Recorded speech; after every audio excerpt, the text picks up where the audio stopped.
خان عبدالغفار خان المعروف باچا خان جب بھی لاہور آتے تو ان کا قیام چودھری ظہور الہی کی اسی کوٹھی میں ہوتا۔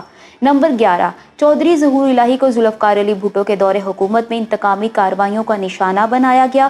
انہیں سکھر، لاہور، ملتان، ساہیوال، کولو اور کراچی کی جیلوں میں رکھا گیا۔ نمبر 12، اوریا مقبول جان لکھتے ہیں کہ بھٹو کے حکم پر چودھری ظہور الہی کو گرفتار کر کے بلوچستان کے دور افتادہ اور پسماندہ ترین علاقے کولو کی جیل میں رکھا گیا۔ نواب اکبر بگٹی نے ایک دفعہ اس سارے قصے کا تذکرہ کرتے ہوئے مجھے بتایا تھا کہ بھٹو نے مجھے ظہور الہی کو قتل کروانے کے لیے کہا تھا، تو میں نے اسے یہ جواب دیا کہ مسٹر بھٹو، ہم بلوچ ہیں، کرائی کے قاتل نہیں۔ نمبر 13، چودھری ظہور الہی کو سیاسی طور پر ڈیمیج کرنے کے لیے مسٹر بھٹو کے حکم پر ایسا عجیب و غریب کام ہوا جسے سن کر آپ بھی ہنسنے پر مجبور ہو جائیں گے۔ چودھری صاحب کو نیچا دکھانے کے لیے ایک عجیب و غریب چال چلی۔ ایک روز صبح اخبارات میں یہ سرخی لگی کہ چودھری ظہور الہی نے کسی غریب کسان کی بھینس چوری کی ہے اور اس کے خلاف پرچہ بھی کٹ چکا ہے۔ پھر پاکستان مسلم لیگ کاف کے سربراہ چودھری شجاعت حسین کے والد چودھری ظہور الہی کو بھینس چوری کے مقدمے میں گرفتار بھی کیا گیا تھا۔ نمبر 14، بھینس چوری کیس میں چودھری ظہور الہی کی گرفتاری پر پیپلز پارٹی کے جیالے بگلے بجاتے نہیں تھکتے تھے۔ جسٹس انوار الحق نے کمال دلیری سے چودھری ظہور الہی کی نہ صرف اس کیس میں ضمانت لی بلکہ مستقبل میں بننے والے دیگر کیسوں میں بھی ضمانت منظور کر لی۔ نمبر 15، چودھری شجاعت حسین اپنی کتاب سچ تو یہ ہے میں لکھتے ہیں کہ یحییٰ، مجیب اور بھٹو کی ہٹ دھرمی کا خمیازہ پوری قوم کو بھگتنا پڑا۔ پہلے شہید ظہور الہی کو وفاقی وزارت پیش کی گئی۔ انکار پر ایک ملاقات میں بھٹو نے کہا کہ آپ قومی اسمبلی میں میری مخالفت کرتے ہیں، آخر آپ چاہتے کیا ہیں؟ شہید ظہور الہی نے کہا کہ میں صرف یہ چاہتا ہوں کہ ملک میں صحیح معنوں میں قانون اور انصاف کی حکمرانی قائم ہو۔ نمبر 16، نواب قصوری قتل کیس میں ذوالفقار علی بھٹو کو تخت اعداد پر لٹکا دیا گیا۔ جنرل ضیاء نے جس قلم سے بھٹو کو پھانسی دینے کے حکم پر دستخط کیے تھے وہ چودھری ظہور الہی نے ان سے لے لیا تھا۔ بتایا جاتا ہے کہ یہ قلم آج بھی چودھری شجاعت حسین کے پاس محفوظ ہے، تاہم وہ اس بارے میں لا علمی کا اظہار کرتے ہیں۔ نمبر 17، چودھری ظہور الہی کی ذوالفقار علی بھٹو سے سخت مخالفت تھی۔ وہ ذوالفقار علی بھٹو کی حکومت کو آمریت سے ہی تعبیر کیا کرتے تھے اور ان کے مطابق پاکستان میں بھٹو دور جمہوریت کے لبادے میں بدترین سول ڈکٹیٹرشپ تھا۔ ضیاء مارشل لاء کے بعد چودھری ظہور الہی جنرل ضیاء الحق کی کیبنٹ میں لیبر، مین پاور اور سمندر پار پاکستانیوں کے وفاقی وزیر بھی بنائے گئے۔ نمبر 18، یہ 25 ستمبر 1981 تھا اور جمعۃ المبارک کا دن تھا۔ چودھری ظہور الہی اپنی کار میں لاہور ہائی کورٹ کے سابق چیف جسٹس مشتاق حسین کو ان کے گھر چھوڑنے جا رہے تھے کہ ان کے ساتھ ایم اے رحمان بھی سفر کر رہے تھے۔ دوپہر 2 بجے کا وقت تھا جب ان کی کار ماڈل ٹاؤن میں نرسری چوک کے قریب پہنچی تو ایک نامعلوم شخص نے کار پر دستی بم پھینکا اور 4 نامعلوم افراد نے اسٹین گن سے گولیوں کی بوچھاڑ کر دی۔ اس فائرنگ کے نتیجے میں چودھری ظہور الہی اور ان کا ڈرائیور نسیم موقع پر ہی جاں بحق ہو گئے۔ جسٹس مشتاق حسین کو معمولی زخم آئے جبکہ ایم اے رحمان محفوظ رہے۔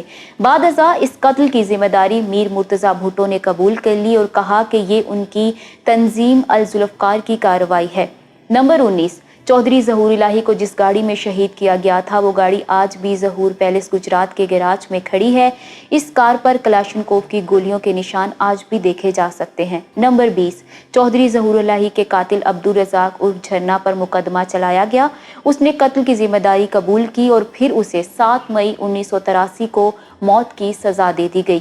نمبر 21، بے نظیر بھٹو جب اقتدار میں آئی تو وہ گجرات کے چودھریوں سے اپنی سیاسی دشمنی ختم کرنے کی نیت سے ظہور پیلس گجرات آنا چاہتی تھی، جہاں چودھری شجاعت حسین نے ان کے سر پر چادر ڈالنی تھی، لیکن چودھری ظہور الہی کی صاحبزادیاں سیاسی صلح کی راہ میں حائل ہو گئی اور محترمہ بے نظیر بھٹو کے ظہور پیلس میں استقبال کی تقریب منسوخ کرنا پڑی۔ نمبر 22، چودھری ظہور الہی کی صاحبزادی نے چند سال پہلے ایک مشہور قومی اخبار میں اپنے آرٹیکل میں لکھا تھا کہ اکثر لوگوں کو یہ حقیقت معلوم نہیں کہ والد صاحب خود بہت کم خوراک تھے اور سادہ کھانا کھاتے تھے لیکن مہمانوں کے لیے خصوصی اہتمام کرتے۔ وہ ٹی وی بہت کم دیکھتے تھے، خبروں یا شعر و شاعری کے پروگرام کے علاوہ انہیں کسی پروگرام سے دلچسپی نہیں تھی۔ اول تو ان کے پاس وقت ہی کم ہوتا لیکن جب بھی فرصت ملتی تو مطالعے میں مشغول رہتے۔ رات دیر سے سوتے لیکن صبح جلدی اٹھتے، اکثر تہجد پڑھتے، ذکر کے بعد مطالعہ کرتے۔ ان کی میز پر مولانا رومی، مرزا غالب اور علامہ اقبال کی کتابیں دکھائی دیتی۔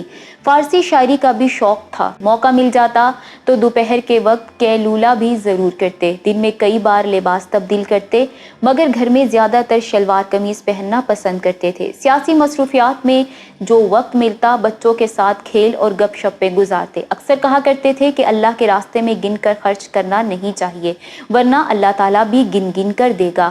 وہ عوام کے لیے جیے اور عوام کے لیے ہی جان دی، لیکن وہ ہماری اور اپنے چاہنے والوں کی یادوں میں ہمیشہ زندہ رہیں گے۔ نمبر 23، چودھری ظہور الہی کے بڑے صاحبزادے چودھری شجاعت حسین وزیر اعظم پاکستان اور وزیر داخلہ کے علاوہ اہم منصبوں پر کام کرتے رہے۔ ان کے دوسرے صاحبزادے چودھری وجاہت حسین بھی وفاقی وزیر رہے، جبکہ تیسرے صاحبزادے چودھری شفاعت حسین گجرات کے ضلع ناظم رہے۔ نمبر 24، چودھری ظہور الہی کے بڑے بھائی چودھری منظور الہی کے صاحبزادے چودھری پرویز الہی وزیر اعلیٰ پنجاب کے علاوہ زرداری دور میں پاکستان کے ڈیپٹی پرائم منسٹر بھی رہے، جبکہ چودھری پرویز الہی اس وقت بھی وزیر اعلیٰ ہیں۔ نمبر 25، چودھری ظہور الہی فیملی کی تیسری نسل بھی سیاست کر رہی ہے۔ چودھری شجاعت حسین کے بڑے بیٹے چودھری سالک حسین، چودھری وجاہت حسین کے بیٹے چودھری حسین الہی اور چودھری پرویز الہی کے بیٹے چودھری مونس الہی تینوں اس وقت MNA ہیں۔ میں امید کرتی ہوں کہ آپ کو یہ ویڈیو پسند آئی ہوگی۔ اگر آپ چودھری پرویز الہی کی بائیوگرافی دیکھنا چاہتے ہیں تو یہاں اوپر کلک کریں۔ میر مرتضیٰ بھٹو کی کہانی کے لیے یہاں نیچے، اور سابق MNA مولانا محمد اعظم طارق کی سٹوری آپ کو یہاں ملے گی۔ الیکشن واکس لازمی سبسکرائب کرتے چلیں اور ہماری ویڈیوز دیکھتے رہیں۔ اللہ حافظ و ناصر۔